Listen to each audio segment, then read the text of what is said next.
غدوا على أمره واجتنبوا عن نهيه فإن لكم فيه خير الدارين۔ حضرات کرام، خطبہ مسنونہ کے بعد قرآن عظیم کی آیت کا جو حصہ تلاوت کیا اس میں اللہ تبارک و تعالی ارشاد فرما رہا ہے کہ اے نبی مکرم صلی اللہ علیہ وسلم، ہم نے آپ کو تمام عالموں کے لیے رحمت بنا کر بھیجا۔ اللہ تبارک و تعالی نے اپنے تمام رسولوں میں سے رحمت بنا کر اور باعث برکت بنا کر جس رسول کو جلوہ گر فرمایا وہ ہستی ہے حضرت محمد مصطفیٰ صلی اللہ علیہ وسلم کی، اور جس امت کو یہ رحمت ملی وہ ہم اور آپ جیسے گناہگار خوش نصیب ہیں کہ اللہ نے وہ رحمتوں برکتوں والا رسول ہمیں عطا فرمایا۔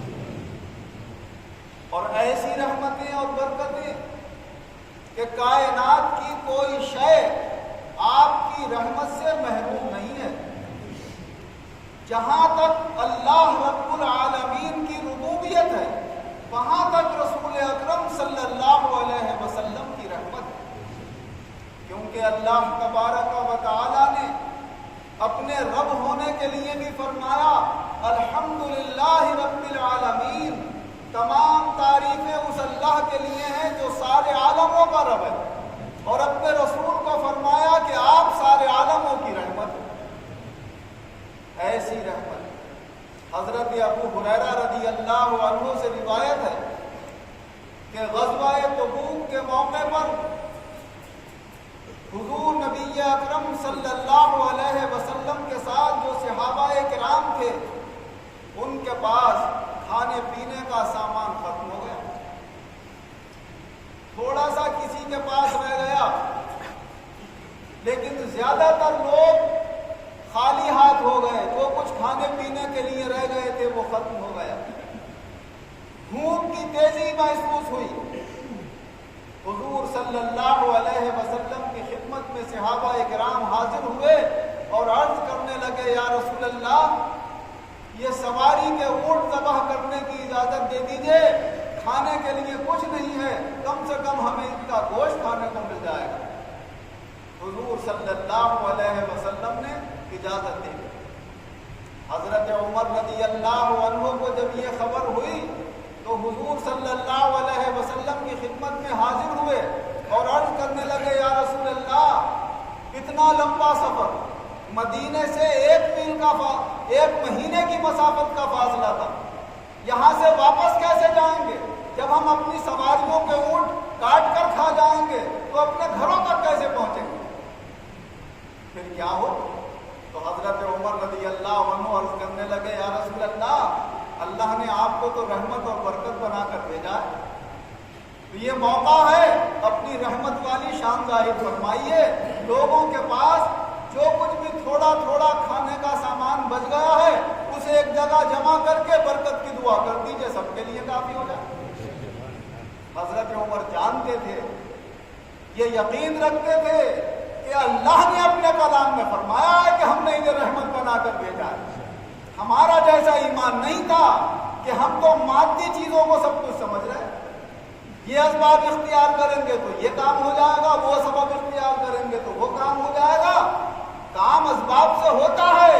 لیکن اللہ کی رحمت کو بھی نہ بھولیں، برکتوں کو بھی نہ بھولیں، دعاؤں کے اندر کیا برکتیں رکھی ہیں اللہ نے اس سے بھی غافل نہ ہو، اپنی کوشش بھی کریں اور اللہ سے مدد بھی مانگتے رہیں۔ حضور نبی اکرم صلی اللہ علیہ وسلم نے فرمایا ٹھیک ہے، لا بھائی چمڑے کا دسترخوان لا، ایک چمڑے کا دسترخوان لا کر بچھایا ہے۔ حضور صلی اللہ علیہ وسلم نے فرمایا جس کے پاس جو کچھ بھی کھانے پینے کا سامان بچ گیا ہو وہ لا کر اس چمڑے کے دسترخوان پر اکٹھا کر دے۔ کسی کے پاس تھوڑی سی کھجوریں رہ گئی تھی وہ لا کر رکھ دی، کسی کے پاس کچھ بھنا ہوا جوار تھا وہ لا کر رکھ دی،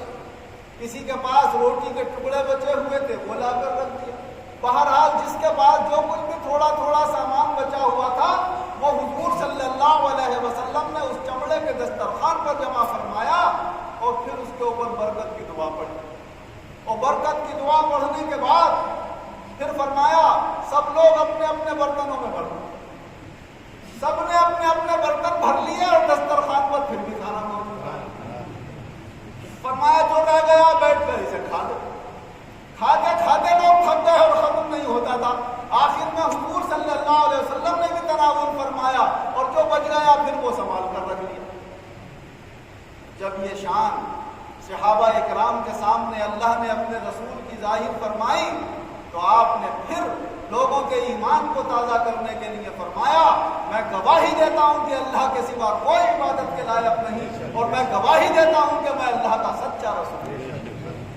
یہ ایک رسول کی ہی شان ہو سکتی ہے کہ تھوڑا سا کھانا تمام لوگوں کے برتنوں میں بھر گیا، آپ کی برکت والی دعا، اور یہ ایک دو مرتبہ نہیں ہوا، بے شمار واقعات آپ کی مبارک زندگی میں ظاہر ہوئے۔ حضرت انس رضی اللہ عنہ روایت فرماتے ہیں کہ جب حضور صلی اللہ علیہ وسلم کا نکاح حضرت زینب رضی اللہ عنہ کے ساتھ ہوا اور سہاگرات کے بعد دوسرے دن کہتے ہیں میری والدہ حضرت ام سلیم رضی اللہ عنہ نے کچھ کھجوریں لی، کچھ پنیر لیا، کچھ گھی لیا اور سب کو ملا کر ملیدہ بنا لیا اور ایک تشلے میں رکھ کر میرے ہاتھوں میں دیا اور کہا جاؤ یہ حضور صلی اللہ علیہ وسلم کی خدمت میں پیش کر دو اور جا کر کہنا کہ ام سلیم نے میری ماں نے آپ کو سلام کہا ہے اور یہ عرض کیا حضور یہ تھوڑا سا تحفہ نذرانہ ہے قبول فرما دیجیے۔ حضور صلی اللہ علیہ وسلم کے پاس جب یہ لے کر گئے تو آپ نے فرمایا رکھ دو اسے اور جاؤ باہر جاؤ، چند لوگوں کے تو نام بتائے حضور کہ انہیں بلا لانا، اور فرمایا جو بھی تمہارے سامنے پڑتا جائے اس سے کہتے جانا جاؤ محمد کے یہاں دعوت ہے تمہیں۔ فرماتے میں باہر نکلا، جن جن لوگوں کے نام لیے تھے ان کو میں نے دعوت دی اور جو میرے سامنے پڑتا گیا میں اسے دعوت دیتا گیا، وہ حضور کے گھر کی طرف روانہ ہوتے گئے۔ فرماتے جب میں واپس آیا تو حضور صلی اللہ علیہ وسلم کا پورا گھر مہمانوں سے بھرا ہوا تھا، جن کے سامنے حضرت انس رضی اللہ عنہ نے یہ روایت بیان کی تو انہوں نے پوچھا اے انس کتنے لوگ اکٹھے ہو گئے؟ فرمایا 300 سے کچھ زیادہ ہو گئے۔ حضور صلی اللہ علیہ وسلم نے ایک دوسرے کمرے میں وہ تشلا رکھ دیا اور فرمایا اے انس اب 10 لوگوں کو بلاتے رہو اور اس کے آس پاس بٹھا کر کھلاتے رہو۔ 10 لوگوں کو بلایا، انہوں نے کھایا۔ حضور صلی اللہ علیہ وسلم نے فرمایا اللہ کا نام پڑھ کر کھانا اور اپنے سامنے سے کھانا۔ خوب کھا کر جب پیٹ بھر جاتا 10 لوگوں کا وہ اٹھ کر چلے جاتے تو پھر 10 کو بلا لیتے، یہاں تک کہ 300 سے زیادہ جو لوگ تھے سب نے پیٹ بھر کے کھانا کھا لیا۔ حضرت انس رضی اللہ عنہ فرماتے ہیں کہ حضور صلی اللہ علیہ وسلم نے فرمایا اے انس اب یہ برتن اٹھا لو یہاں۔ فرماتے ہیں جب میں نے اٹھایا تو مجھے سمجھ میں نہیں آ رہا تھا کہ جس وقت میں نے رکھا تھا اس وقت زیادہ تھا، جب اٹھا رہا ہوں تو اس وقت زیادہ کیا تھا۔ حضور صلی اللہ علیہ وسلم نے اس میں برکت کے کلمات پڑھ کر یہ ہوتی ہے اللہ کے نیک مقبول اور مقرب بندوں کی برکت۔ ایک موقع پر حضرت جابر رضی اللہ عنہ روایت فرماتے ہیں کہ ایک جنگ میں ہم حضور صلی اللہ علیہ وسلم کے ساتھ شریک ہوئے، وہاں سے واپسی میں فرماتے میرے اونٹ سے چلا نہیں جا رہا تھا، تھک گئے، سارے لوگ آگے نکل گئے، میں پیچھے پیچھے ہلکے ہلکے جا رہا تھا۔ حضور صلی اللہ علیہ وسلم سب کے چلنے کے بعد پیچھے سے تشریف لاتے، میں جب پیچھے سے حضور صلی اللہ علیہ وسلم تشریف لائے اور میرے اونٹ کی حالت دیکھی تو فرمایا جابر تیرے اونٹ کو کیا ہو گیا؟ کہا یا رسول اللہ تھک گیا، چلے ہی نہیں جا رہا اس۔ تو حضور صلی اللہ علیہ وسلم تھوڑے سے پیچھے کو آئے اس کو اور اسے ڈانٹا، ارے چلتا کیوں نہیں؟ اور پھر ہاتھ اٹھا کر اس کے لیے برکت کی دعا فرمائی کہ اللہ اسے تیز چلنے والا بنا دے۔ بس یہ دعا فرمائی تھی کہ وہ جو اونٹ تیزی پکڑی ہے اس نے تو جتنے لوگ تھے سب کو پیچھے چھوڑ دیا اور سب سے آگے اونٹ حضرت جابر رضی اللہ عنہ کا آگے نکل گیا۔ حضور صلی اللہ علیہ وسلم پیچھے پیچھے پہنچے اور فرمایا جابر اب کیا ہو گیا تیرے اونٹ کو؟ کہا یا رسول اللہ آپ کی برکت کی دعا پہنچ گئی اس کو اور اس لیے اس کا یہ حال ہو گیا۔ حضور صلی اللہ علیہ وسلم نے فرمایا بھائی ایک اونٹیا چاندی میں ہمارے ہاتھ کو بیچتے ہو؟ ایک روپیہ ہوتی ہے 40 درہم کے بقدر، جو آج کل تقریباً 10-12 تولے چاندی ہو گئی۔ عرض کرنے لگے یا رسول اللہ جیسے آپ کا حکم، یہ اونٹ آپ کا ہو گیا ایک روپیہ چاندی میں، مگر اجازت دے دیجیے، کوئی سواری نہیں ہے کہ اب اس کے اوپر بیٹھ کر مدینے تک پہنچ جاؤں، مدینے جا کر آپ کے حوالے کر دوں۔ کہاں اجازت ہے جاؤں؟ جب مدینے پہنچ گئے تو یہ اونٹ لے کر حضور صلی اللہ علیہ وسلم کی خدمت میں حاضر ہوئے۔ عرض کرنے لگے یا رسول اللہ یہ اونٹ حاضر ہے آپ کا۔ حضور صلی اللہ علیہ وسلم نے اس کی قیمت ادا فرمائی۔ فرمایا اچھا بھائی اونٹ بھی آپ نے، تو یہ نوازنے کے طریقے ہوتے تھے، پیسے بھی دے دیے اور کہا اونٹ بھی تم لے جاؤ بھائی تمہارے کام آئے۔ تو یہ ہے حضور نبی اکرم صلی اللہ علیہ وسلم کی رحمتیں اور برکتیں۔ صحابہ رضی اللہ عنہ جانتے تھے کہ اللہ تبارک و تعالیٰ نے آپ کی ذات گرامی کو سراپا ہمارے لیے باعث خیر و برکت بنایا ہے، اس لیے وہ آپ سے دعائیں کراتے تھے اور برکتیں حاصل کرتے تھے۔ اور یہ برکتیں اور رحمتیں صرف حضور صلی اللہ علیہ وسلم کی ذات تک یا آپ کے زمانے تک خاص نہیں تھی۔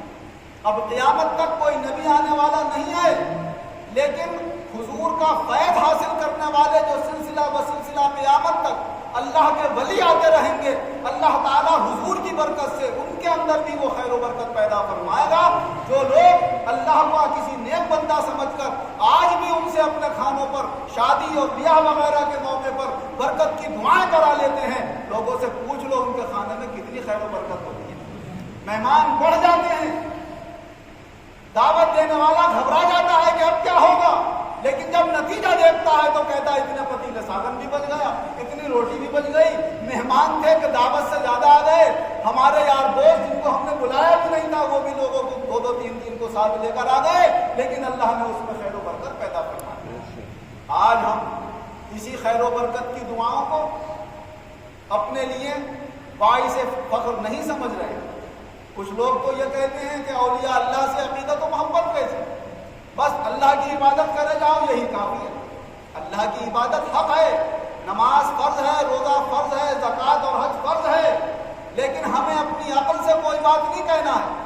قرآن کیا کہہ رہا ہے، حدیث کیا کہہ رہی ہے، حضور صلی اللہ علیہ وسلم اور آپ کے صحابہ کا طرز عمل کیا تھا، وہ عمل یہ بتا رہا ہے کہ اگر اللہ کے مقرب بندوں کو بلا کر اپنے گھروں میں برکت کی دعائیں کرائی جاتی ہیں، اپنے بچوں کے سر پر ہاتھ رکھوایا جاتا ہے، تو اللہ تعالیٰ ان کے ذہنوں کو درست کر دیتا ہے، ان کے طور طریقے درست کر دیتا ہے، انہیں برائیوں سے بچا لیتا ہے، اور اگر کم بھی ہوتا ہے انسان کے پاس تو ان کے دلوں کو سکون اور اطمینان ہوتا ہے۔ جب ان سے کوئی حال پوچھتا ہے تو کہتے ہیں الحمدللہ، اللہ کا شکر ہے۔ اور جو ان برکتوں اور رحمتوں کو نہیں مانتے، دولتوں کے انبار بھی ہوتے ہیں، مگر جب آپ ان سے پوچھو گے تو کہیں گے بڑی پریشانی ہے، کاروبار بڑے خراب چل رہے ہیں، ارے صاحب بڑا نقصان ہو رہا ہے۔ کبھی شکر گزاری زبان پر نہیں آئے گی، دلوں کو سکون اور اطمینان حاصل نہیں ہوگا۔ اور بہت سارے لوگ تو یہ کہتے ہیں کہ لوگوں نے اپنے گھروں میں اللہ کا ولی سمجھ کر ایک غیر محرم کو بٹھا لیا، اس کے سامنے غیر محرم کے سامنے گھر کی عورتیں بیٹھی ہوئی ہیں، مگر اے نظر ڈالنے والے، اللہ کے ولی کو تو بدگمانی سے دیکھ رہا ہے، وہاں تو کہہ رہا ہے غیر محرم عورتوں کے سامنے بیٹھا ہے، جو نیت کا پاک ہے، دل کا صاف ہے، اس پر تو تجھے اعتراض ہے، مگر اپنی جوان بیٹیوں کو خیر لڑکوں کے ساتھ مخلوط تعلیم انگلش میڈیم میں دلا رہا ہے، وہاں وہ غلط نظروں والے، غلط نیتوں والوں کے ساتھ جو تمہاری بیٹیاں گھوم رہی ہیں، وہ تمہیں نظر نہیں آ رہا ہے کہ وہ محرم ہے یا غیر محرم ہے۔ معلوم ہوا کہ شیطان نے تمہارے ذہنوں کو برگلا دیا ہے، جو صحیح باتیں ہیں انہیں غلط کہہ رہے ہو، اور جو غلط ہیں ان کی طرف نظر نہیں ڈال رہے ہو، اور ان سے اپنے آپ کو بچنے کی کوشش نہیں کر رہے۔ جب تمہارے گھر کی عورتیں بازاروں میں سودا لینے غیر محرموں کے ساتھ سامنے جاتی ہیں، ان سے چوڑیاں پہننے جاتی ہیں، ان سے باتیں کرتی ہیں، ان کے سامنے آزادانہ بات گفتگو کرتی ہوتی ہیں، تو وہ اس وقت غیر محرم نہیں ہوتے، وہ دنیا پرست آپ کو غیر محرم نظر نہیں آ رہے ہیں، اور خدا پرست آپ کو غیر محرم نظر آ رہا ہے۔ جب وہ پردہ ہے، پردہ چہرے کا نہیں ہوتا، پردہ ان ہاتھوں کا نہیں ہوتا، پردہ پنجوں کا نہیں ہوتا ہے، پردہ بالوں کا ہے، پردہ جسم کا ہے۔ اگر غیر محرم عورت کسی عالم کے سامنے یا کسی اللہ والے کے سامنے صرف چہرہ کھول کر بیٹھی ہوئی ہے، اور وہ دین کی اسے تربیت دے رہا ہے، اسے برائیوں سے روکنے کی کوشش کر رہا ہے، تو وہ دین کی خدمت کر رہا ہے۔ اور یہ سنت ہے رسول اکرم صلی اللہ علیہ وسلم کی۔ عید کے موقع پر جب حضور صلی اللہ علیہ وسلم اپنا خطبہ مردوں کے سامنے پورا فرما دیا کرتے تھے تو اس کے بعد عورتوں کی مجلس میں تشریف لے جاتے تھے اور پھر عورتوں کو خاص طور سے تعلیم دیتے تھے اور انہیں زیادہ سے زیادہ صدقہ اور خیرات کرنے کا حکم دیا کرتے تھے اور یہ بتاتے تھے کہ اگر دین کی بات بتانا ہے تو صرف مردوں کے لیے خاص نہیں ہے، رحمتیں اور برکتیں پہنچانا ہے تو صرف مردوں کے لیے خاص نہیں ہے، مرد ہوں یا عورتیں ہوں، بچے ہوں یا بڑے ہوں، اللہ کی رحمت اور برکت سب کے لیے عام ہے، وہ اللہ کے نیک اور مقرب بندوں کے واسطے سے سب کو پہنچنا چاہیے۔ تو یہ غلط فہمیاں اور بدگمانیاں، اور ایک یہ کہ ہمیں جب اپنے علماء کا احترام کرنا چاہیے، جس کو ہم نیک سمجھے اس کے ساتھ ادب و احترام سے پیش آنا چاہیے، آج اس کے برخلاف خاص طور سے ہمارے شہر کے اندر یہ ہو رہا ہے کہ لوگ اپنے علماء سے حسد رکھ رہے ہیں، اپنی بیٹھکوں میں اپنی گفتگوؤں میں غیبتیں کر رہے ہیں، علماء کرام کی برائیاں بیان کر رہے ہیں، جبکہ وہ ان کے قدموں کی برابر، قدموں کے خاک کی برابر نہیں ہو سکتے، کیونکہ حضور صلی اللہ علیہ وسلم نے ارشاد فرمایا اگر کوئی عالم نہیں ہے، وہ رات بھر روزہ رات بھر عبادت کرتا ہے، قرآن پڑھتا ہے، دن بھر روزہ رکھتا ہے، اور اگر کوئی عالم دین ہے وہ صرف فرض میں عبادت کر کے بھی سو جاتا ہے تو پھر بھی یہ جاہل عبادت گزار عالم کے مقابلے میں کوئی حیثیت نہیں رکھتا۔ فرمایا جیسے ایک ادنا مسلمان کے سامنے میرا مقام ہے، ایسا ہی ایک عالم کا مقام تم میں سے عام مسلمان کے مقابلے میں ہوتا ہے۔ اگر ہم قرآن و حدیث کی روشنی میں زندگی گزارنا چاہتے ہیں اور اپنی زندگیوں میں اور اپنے گھروں میں اور اپنے کاروبار، مال و متاع اور بیوی بچوں میں دینی ماحول لانے اور خیر و برکت لانے کی کوشش کرنا چاہتے ہیں تو ہمیں ان برائیوں کو چھوڑ کر اچھائیوں کو اختیار کرنا ہوگا۔ اللہ تبارک و تعالی ہمیں صحیح اور غلط کے درمیان امتیاز اور فرق سمجھنے کی توفیق عطا فرمائے، جو صحیح باتیں ہیں ان کو صحیح کہنے کی اور جو غلط ہیں انہیں غلط کہنے کی، اچھائیاں اپنانے کی اور برائیوں سے بچنے کی اللہ ہم سب مسلمانوں کو توفیق عطا فرمائے۔ آمین۔ بارک اللہ لنا ولکم فی القرآن العظیم ونفعنا